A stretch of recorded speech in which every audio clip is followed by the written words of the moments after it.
मुजाहिदीन का ये लश्कर 5 फरवरी 630 ईस्वी 15 शवाल 8 हिजरी के रोज ताइफ के गिरदोनिवाह में उस समत से पहुंचा जो ताइफ वालों के वहम गुमान में भी नहीं था। मुजाहिदीन इस्लाम का कूच बड़ा ही तेज था। हिरावल में बनु सलीम थे जिनके कमांडर खालिद बिन वलीद रज़ी अल्लाहु अन्हु थे। तवक्कुआत के ऐन मुताबिक ताइफ तक दुश्मन कहीं भी नजर न आया। इसकी वजह ये थी कि जैसा कि मौरखीन ने लिखा है कि मालिक बिन औफ अब खुले मैदान में लड़ने का खतरा मोल नहीं ले सकता था। हुनैन के मार्के में ज्यादातर नुकसान बनु हवाज़न का हुआ था। कबीला सकीफ लड़ा था, लेकिन जो टक्कर बनु हवाज़न ने ली थी वो बनु सकीफ को लेने का मौका नहीं मिला था। फिर भी सकीफ पसपा हो आए थे। रसूल करीम सल्लल्लाहु अलैहि वसल्लम इस खतरे से बेखबर नहीं थे कि अहले सकीफ ताज़ा दम हैं और वो अपने शहर के दिफा में लंबे अरसे तक लड़ेंगे। मालूम नहीं ये किसकी गलती थी कि मुसलमान शहर की दीवार के खतरनाक हद तक करीब जा रुके। वहाँ वो पड़ाव करना चाहते थे। अचानक अहले सकीफ दीवारों पर नमूदार हुए और उन्होंने मुसलमानों पर तीरों का मे बरसा दिया। बहुत से मुसलमान जख्मी और बहुत से शहीद हो गए। मुसलमान पीछे हट आए। रसूल करीम सल्लल्लाहु अलैहि वसल्लम ने हजरत अबू बकर सिद्दीक रज़ी अल्लाहु अन्हु को मुहासरे का कमांडर मुकर्रर किया।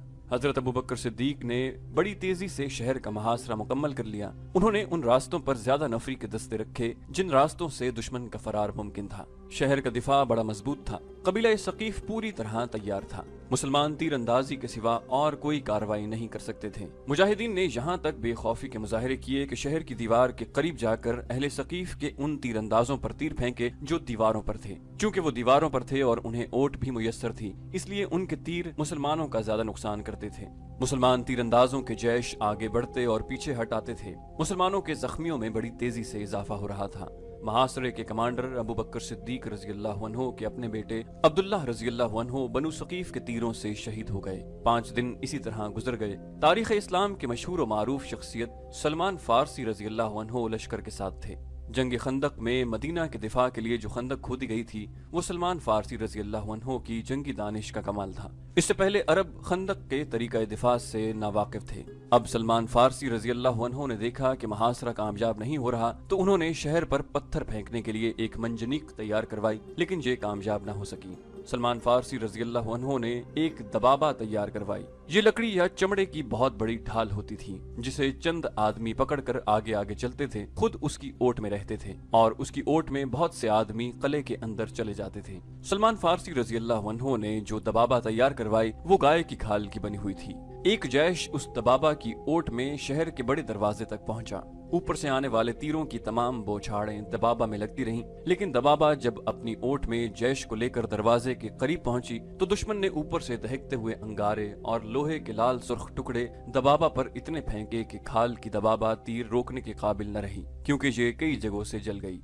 दुबाबा चूंकि अरबों के लिए एक नई चीज थी जो पहले ही इस्तेमाल में बेकार हो गई थी, इसलिए वो उसे वहीं फेंक कर पीछे दौड़े। अहले सकीफ ने उनके ऊपर तीर बरसाए जिससे कई एक मुजाहिदीन जख्मी हो गए। 10 दिन और गुजर गए। मुहासरे और दिफा की सूरत यही रही कि मुसलमान तीर बरसाते हुए आगे बढ़ते और तीर खाकर पीछे हटाते। बनु सकीफ पर इसका असर ये हुआ कि इन पर मुसलमानों की बेजिगरी और बेखौफी की दहशत तारी हो गई। यही वजह थी कि उन्होंने किसी तरफ से बाहर आकर मुसलमानों पर हमला करने की कोशिश न की। आखिर एक रोज रसूलुल्लाह सल्लल्लाहु अलैहि वसल्लम ने अपने सालारों को इकट्ठा किया और बताया कि मुहासरे की कामयाबी की कोई सूरत नजर नहीं आती।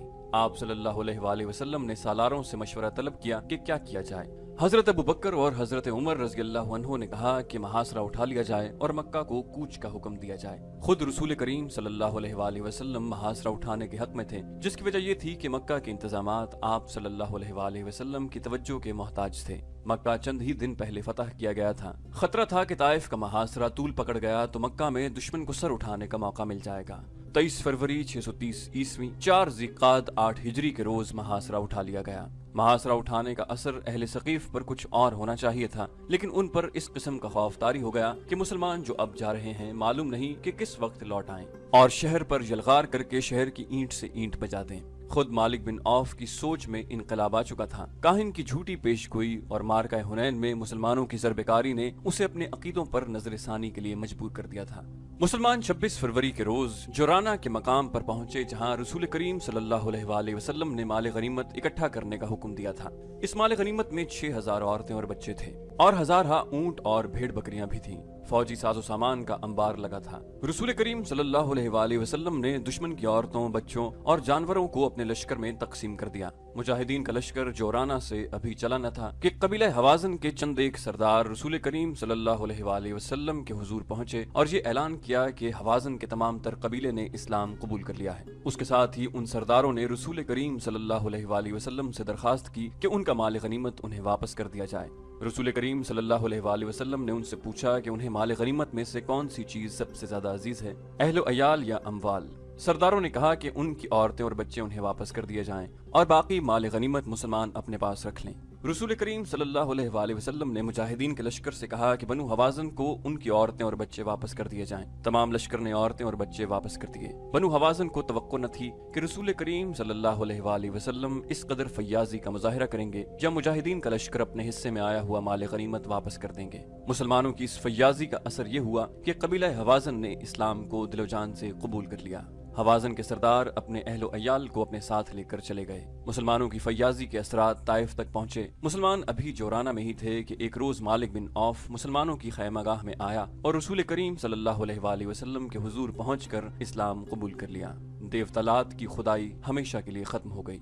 मुसलमान एक अजीम जंगी ताकत बन गए थे, लेकिन इस्लाम का फरोग इस जंगी ताकत की वजह से न था, बल्कि इस्लाम में ऐसी कशिश थी कि जो कोई भी अल्लाह का ये पैगाम सुनता था वो इस्लाम कबूल कर लेता। मुसलमानों ने अपने जासूस दूर दूर तक फैला रखे थे। 630 ईस्वी में जासूसों ने मदीना आकर रसूल अकरम सल्लल्लाहु अलैहि वसल्लम को इत्तला दी कि रूमी शाम में फौज का बहुत बड़ा इज्तिमा जमा कर रहे हैं, जिससे जाहिर होता है कि वो मुसलमानों से टक्कर लेना चाहते हैं। इसके बाद ये इत्तला मिली कि रूमियों ने अपनी फौज के कुछ दस्ते उर्दन में भेज दिए हैं। अक्टूबर 630 ईस्वी बड़ा ही गर्म महीना था। जुलसा देने वाली लौ हर वक्त चलती रहती थी और दिन के वक्त धूप में जरा सी देर ठहरना भी मुहाल था। इस मौसम में रसूल करीम सल्लल्लाहु अलैहि वसल्लम ने हुक्म दिया कि पेशतर इसके कि रूमी हम पर यलगार करें, हम उनके कूच से पहले ही उनका रास्ता रोक लें। रसूल करीम सल्लल्लाहु अलैहि वसल्लम के इस हुक्म पर मदीना के इस्लाम दुश्मन अनासिर हरकत में आ गए। इनमें वो मुसलमान भी शामिल थे जिन्होंने इस्लाम तो कबूल कर लिया था, लेकिन अंदर से वो काफिर थे।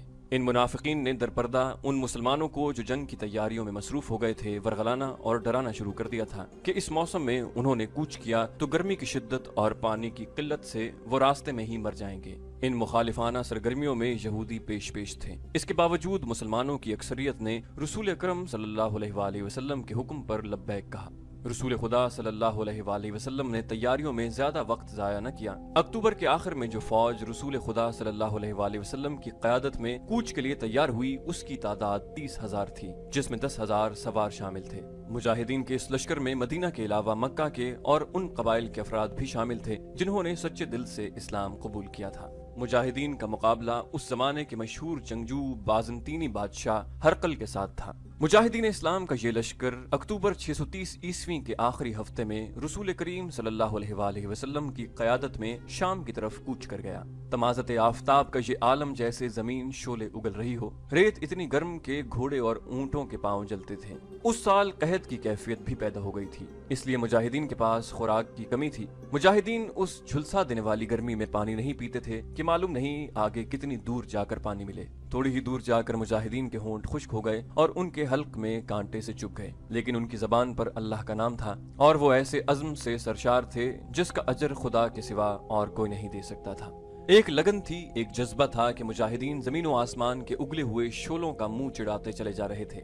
तकरीबन 14 रोज बाद ये लश्कर शाम की सरहद के साथ तबूक के मकाम पर पहुंच गया। मौरखीन लिखते हैं कि अच्छे और खुशगवार मौसम में मदीना से तबूक का सफर 14 दिनों का था, जिसे उस वक्त के मुसाफिरों की जबान में 14 मंजिल कहा जाता था। बाज मौरखीन ने 14 मंजिल को 14 दिन कहा है। तबूक में एक जासूस ने इत्तला दी कि रोमियों के जो दस्ते उर्दन में आए थे वो इस वक्त दमिश्क में हैं। रसूल करीम सल्लल्लाहु अलैहि वसल्लम ने लश्कर को तबूक में खैमजन होने का हुक्म दिया और तमाम सालारों को सलाह और मशवरे के लिए तलब किया। सबको यही तवक्को थी कि तबूक से कूच का हुक्म मिलेगा और दमिश्क में या दमिश्क से कुछ इधर रूमियों के साथ फैसला कुन मार्का होगा। रसूल करीम सल्लल्लाहु अलैहि वसल्लम ने अपने उसूल के मुताबिक सबसे मशवरे तलब किए। हर सालार ने ये जहन में रख के कि रूमियों से जंग होगी मशवरे दिए, लेकिन रसूल करीम सल्लल्लाहु अलैहि वसल्लम ने ये कहकर सबको हैरत में डाल दिया कि तबूक से आगे कूच नहीं होगा। मौरखीन लिखते हैं कि रसूल खुदा सल्लल्लाहु अलैहि वसल्लम के इस फैसले में कि आगे नहीं बढ़ा जाएगा बहुत बड़ी जंगी दानिशमंदी थी।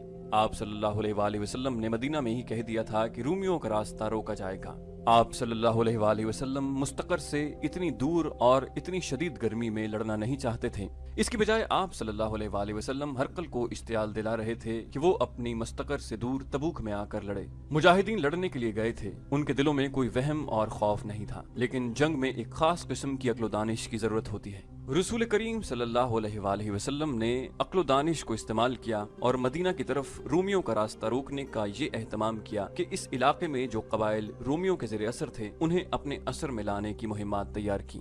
ان میں 4 مقامات خصوصی اہمیت کے حامل ہیں جہاں ان مہمات کو بھیجا جانا تھا۔ ان میں ایک تو عقبہ تھا جو اس دور میں ایلا کہلاتا تھا، دوسرا مقام مقننہ، تیسرا ازرح اور چوتھا جربہ تھا۔ رسول کریم صلی اللہ علیہ وآلہ وسلم نے ان تمام قبائل کے ساتھ جنگ کرنے کے بجائے دوستی کے معاہدے کی شرائطیں بھیج دیں، جن میں ایک یہ تھی کہ ان قبائل کے جو لوگ اسلام قبول نہیں کریں گے انہیں ان کی مرضی کے خلاف جنگ میں نہیں لے جایا جائے گا۔ دوسری شرط یہ تھی کہ ان پر کوئی بھی حملہ کرے گا تو مسلمان ان کے دفاع کو اپنی ذمہ داری سمجھیں گے، اس کے بدلے میں اسلامی حکومت ان سے جزیہ وصول کرے گی۔ سب سے پہلے ایلا کے فرما روا یوحنا نے خود آ کر رسول کریم صلی اللہ علیہ وآلہ وسلم کی دوستی کی پیشکش قبول کی اور جزیے کی باقاعدہ ادائیگی کی شرط بھی قبول کی۔ اس کے فوراً بعد 2 اور طاقتور قبیلوں نے بھی مسلمانوں کے ساتھ دوستی کا معاہدہ کر لیا اور جزیے کی شرط بھی مان لی۔ الجوف ایک مقام ہے جو اس دور میں دومت الجندل کہلاتا تھا۔ یہ بڑے ہی خوفناک صحرا میں واقع تھا۔ اس زمانے کی تحریروں سے پتہ چلتا ہے کہ اس مقام کے ارد گرد ایسے ریتیلے ٹیلے اور نشیب تھے کہ انہیں ناقابل تسخیر سمجھا جاتا تھا۔ دومت الجندل کا حکمران عقیدر بن مالک تھا۔ چونکہ اس کی بادشاہی انتہائی دشوار گزار علاقے میں تھی، اس لیے وہ اپنے علاقے کو ناقابل تسخیر سمجھتا تھا۔ رسول کریم صلی اللہ علیہ وآلہ وسلم نے جو وفد عقیدر بن مالک کے پاس بھیجا تھا وہ یہ جواب لے کر آیا کہ عقیدر نے نہ دوستی قبول کی ہے نہ وہ جزیہ دینے پر آمادہ ہوا ہے، بلکہ اس نے اعلانیہ کہا ہے کہ مسلمانوں کو وہ اپنا دشمن سمجھتا ہے اور وہ اسلام کی بیخکنی میں کوئی کسر اٹھا نہیں رکھے گا۔ رسول کریم صلی اللہ علیہ وآلہ وسلم نے حضرت خالد بن ولید رضی اللہ عنہ کو بلایا اور انہیں کہا کہ وہ 400 سوار اپنے ساتھ لیں اور عقیدر بن مالک کو زندہ پکڑ لائیں۔ عقیدر بن مالک اپنے دربار میں اونچی مسند پر بیٹھا تھا، اس کے پیچھے 2 نیم برہنہ لڑکیاں کھڑی مورچھل ہلا رہی تھیں۔ عقیدر بن مالک کے چہرے پر وہی رعونت تھی جو روایتی بادشاہوں کے چہرے پر ہوا کرتی ہے۔ اے ابن مالک، اس کے بوڑھے وزیر نے جو اس کی فوج کا سالار بھی تھا اٹھ کر کہا، تیری بادشاہی کو کبھی زوال نہ آئے۔ کیا تجھے پتہ نہیں چلا کہ ایلا، جربہ، ازرخ اور مقننہ کے قبیلوں نے مدینہ کے مسلمانوں کی دوستی قبول کر لی ہے؟ آج دوستی قبول کی ہے تو کل قبیلہ قریش کے محمد صلی اللہ علیہ وآلہ وسلم کے مذہب کو بھی قبول کر لیں گے۔ کیا ہمارا بزرگ وزیر ہمیں یہ مشورہ دینا چاہتا ہے کہ ہم بھی مسلمانوں کے آگے گھٹنے ٹیک دیں؟ عقیدر بن مالک نے کہا، ہم ایسا کوئی مشورہ قبول نہیں کریں گے۔ نہیں ابن مالک، بوڑھے وزیر نے کہا، میری عمر نے جو مجھے دکھایا ہے وہ تو نے ابھی نہیں دیکھا۔ میں مانتا ہوں کہ تو مسلمانوں کا سب سے بڑا دشمن ہے، لیکن میں جو دیکھ رہا ہوں تو اپنے دشمن کو اتنا حقیر سمجھ رہا ہے کہ تو یہ بھی نہیں سوچ رہا کہ مسلمانوں نے حملہ کر دیا تو ہم تمہاری بادشاہی کو کس طرح بچائیں گے۔ صلیب مقدس کی قسم، عقیدر بن مالک نے کہا، ہمارے ارد گرد کا جو علاقہ ہے وہ ہماری بادشاہی کو بچائے گا۔ میرے اس خوفناک صحرا کی ریت مسلمانوں کا خون چوس لے گی۔ ریت اور مٹی کے جو ٹیلے دومت الجندل کے ارد گرد کھڑے ہیں یہ خدا نے میرے سنتری کھڑے کر رکھے ہیں، ہم پر کوئی فتح نہیں پا سکتا۔ اس وقت خالد بن ولید رضی اللہ عنہ اپنے 400 سواروں کے ساتھ آدھا راستہ طے کر چکے تھے۔ اگلے روز وہ اس صحرا میں داخل ہو گئے جسے مورخوں نے بھی ناقابل تسخیر لکھا ہے۔ مجاہدین کے چہرے ریت کی مانند خشک ہو گئے تھے۔ گھوڑوں کی چال بتا رہی تھی کہ یہ مسافت اور پیاس ان کی برداشت سے باہر ہو جا رہی ہے، لیکن خالد بن ولید رضی اللہ عنہ کی قیادت مجاہدین کے دلوں میں نئی روح پھونک رہی تھی۔ دومت الجندل اچھا خاصا شہر تھا، اس کے ارد گرد دیوار تھی۔ خالد بن ولید رضی اللہ عنہ اس کے قریب پہنچ گئے اور اپنے سواروں کو ایک وسیع نشیب میں چھپا دیا۔ مجاہدین کی جسمانی کیفیت ایسی تھی کہ انہیں کم از کم 1 دن اور 1 رات آرام کرنے کی ضرورت تھی، لیکن خالد رضی اللہ عنہ نے اپنے سواروں کو تیاری کی حالت میں رکھا۔ سورج غروب ہو گیا، پھر رات گہری ہونے لگی، چاند پوری آب و تاب سے چمکنے لگا، صحرا کی چاندنی بڑی شفاف ہو گئی۔ خالد بن ولید رضی اللہ عنہ اپنے ایک آدمی کو ساتھ لے کر شہر کی دیوار کی طرف چل پڑے۔ وہ جائزہ لینا چاہتے تھے کہ شہر کا محاصرہ کیا جائے، جس کے لیے 400 سوار کافی نہ تھے۔ زیادہ سے زیادہ یہ کہا جا سکتا تھا کہ شہر کی ناکہ بندی کر دی جائے۔ دوسری صورت یلغار کی تھی۔ خالد رضی اللہ عنہ دیوار کے دروازے سے خاصا پیچھے ایک اوٹ میں بیٹھ گئے۔ چاندنی اتنی صاف تھی کہ دیوار کے اوپر سے خالد رضی اللہ عنہ نظر نہیں آ سکتے تھے۔ شہر کا بڑا دروازہ کھلا۔ خالد رضی اللہ عنہ سمجھے کہ عقیدر فوج لے کر باہر آ رہا ہے اور وہ ان پر حملہ کرے گا، لیکن عقیدر کے پیچھے چند سوار باہر نکلے اور دروازہ بند ہو گیا۔ خالد رضی اللہ عنہ کو یاد آیا کہ تبوک سے روانگی کے وقت رسول کریم صلی اللہ علیہ وآلہ وسلم نے انہیں کہا تھا عقیدر تمہیں شاید شکار کھیلتا ہوا ملے گا۔ عقیدر بن مالک کے متعلق مشہور تھا کہ وہ جیسے شکار کھیلنے کے لیے ہی پیدا ہوا تھا۔ صحرا میں شکار رات کو ملتا تھا کیونکہ دن کے وقت جانور دب کے چھپے رہتے تھے۔ پورے چاند کی رات بڑے شکار کے لیے موزوں سمجھی جاتی تھی۔ یہ رسول اکرم صلی اللہ علیہ وآلہ وسلم کی انٹیلیجنس کا کمال تھا کہ آپ صلی اللہ علیہ وآلہ وسلم نے دشمن کی عادات اور خصلتوں کا بھی پتہ چلا لیا تھا، اور آپ صلی اللہ علیہ وآلہ وسلم نے خالد رضی اللہ عنہ کو عقیدر کے متعلق پوری معلومات دے دی تھی۔ خالد رضی اللہ عنہ نے جب دیکھا کہ عقیدر بن مالک چند ایک سواروں کے ساتھ باہر آیا ہے تو انہوں نے اس کے انداز کا پوری تھا کہ ان کے پیچھے گھڑ سوار آ رہے ہیں۔ عقیدر کا بھائی حسان بھی اس کے ساتھ تھا۔ اس نے کہا کہ وہ جا کے دیکھتا ہے کہ یہ کون ہے۔ اس نے اپنا گھوڑا پیچھے کو موڑا، ساتھ ہی خالد رضی اللہ عنہ نے اپنے سواروں کو ہلہ بولنے کا حکم دے دیا۔ عقیدر کو خالد رضی اللہ عنہ اور ان کے سواروں کی للکار سے پتہ چلا کہ یہ مسلمان ہیں۔ حسان نے برچھی سے مقابلہ کرنے کی کوشش کی لیکن مارا گیا۔ عقیدر اپنے سواروں سے ذرا الگ تھا۔ خالد رضی اللہ عنہ نے اپنے گھوڑے کو ایڑ لگائی اور رخ عقیدر کی طرف کر لیا۔ عقیدر ایسا بوکھلایا کہ خالد رضی اللہ عنہ پر وار کرنے کی بجائے اس نے راستے سے ہٹنے کی کوشش کی۔ خالد رضی اللہ عنہ نے اس پر کسی ہتھیار سے وار نہ کیا، نہ گھوڑے کی رفتار کم کی۔ انہوں نے گھوڑا عقیدر کے گھوڑے کے قریب سے گزارا اور بازو عقیدر کی کمر میں ڈال کر اسے اس کے گھوڑے سے اٹھا کر اپنے ساتھ لے گئے۔ عقیدر بن مالک کے شکاری ساتھیوں اور محافظوں نے دیکھا کہ ان کا فرمانروا پکڑا گیا ہے اور اس کا بھائی مارا گیا ہے تو انہوں نے خالد رضی اللہ عنہ کے سواروں کا مقابلہ کرنے کے بجائے بھاگ نکلنے کا راستہ دیکھا۔ وہ زمین ایسی تھی کہ چھپ کر نکل جانے کے لیے نشیب، کھڈ اور ٹیلے بہت تھے۔ ان میں سے کچھ زخمی ہوئے لیکن نکل گئے۔ شہر میں داخل ہو کر انہوں نے دروازہ بند کر لیا۔ خالد بن ولید رضی اللہ عنہ نے عقیدر کو پکڑے رکھا اور کچھ دور جا کر گھوڑا روکا۔ عقیدر سے کہا کہ اس کے بھاگ نکلنے کی کوئی صورت نہیں۔ انہوں نے اسے گھوڑے سے اتارا اور خود بھی اترے۔ کیا تم اپنے آپ کو ناقابل تسخیر سمجھتے تھے؟ خالد رضی اللہ عنہ نے پوچھا۔ ہاں، میں اپنے آپ کو ناقابل تسخیر سمجھتا تھا۔ عقیدر بن مالک نے کہا، لیکن تو نے تو مجھے اپنا نام نہیں بتایا۔ خالد بن ولید رضی اللہ عنہ۔ عقیدر نے کہا، ہاں میں نے یہ نام سنا ہے، جہاں تک خالد ہی پہنچ سکتا ہے۔ خالد رضی اللہ عنہ نے کہا، نہیں عقیدر، یہاں تک ہر وہ انسان پہنچ سکتا ہے جس کے دل میں اللہ کا نام ہے اور وہ محمد صلی اللہ علیہ وآلہ وسلم کو اللہ کا رسول مانتا ہے۔ عقیدر نے پوچھا، میرے ساتھ کیا سلوک ہوگا؟ تیرے ساتھ وہ سلوک نہیں ہوگا جو تو نے ہمارے رسول صلی اللہ علیہ وآلہ وسلم کے ایلچی کے ساتھ کیا تھا۔ خالد رضی اللہ عنہ نے کہا، ہم سے اچھے سلوک کی توقع رکھ ابن مالک۔ اگر ہم رومی ہوتے اور ہرقل کے بھیجے ہوئے ہوتے تو ہم کہتے کہ اپنا خزانہ اور اپنے شہر کی بہت ہی خوبصورت لڑکیاں اور شراب کے مٹکے ہمارے حوالے کر دیں۔ پہلے ہم عیش و عشرت کرتے، پھر ہرقل کے حکم کی تعمیل کرتے۔ ہاں، عقیدر نے کہا، رومی ہوتے تو ایسا ہی کرتے اور وہ ایسا کر رہے ہیں۔ وہ کون سا تحفہ ہے جو میں ہرقل کو نہیں بھیجتا؟ ولید کے بیٹے، مجھ پر لازم ہے کہ رومیوں کو خوش رکھوں۔ خالد رضی اللہ عنہ نے کہا، کہاں ہے رومی؟ کیا تو انہیں مدد کے لیے بلا سکتا ہے؟ ہم تیری مدد کو آئیں گے۔ میں تجھے قیدی بنا کر نہیں، معزز مہمان بنا کر اللہ کے رسول صلی اللہ علیہ وآلہ وسلم کے پاس لے جا رہا ہوں۔ تجھ پر کوئی ظلم نہیں ہوگا، جبر نہیں ہوگا۔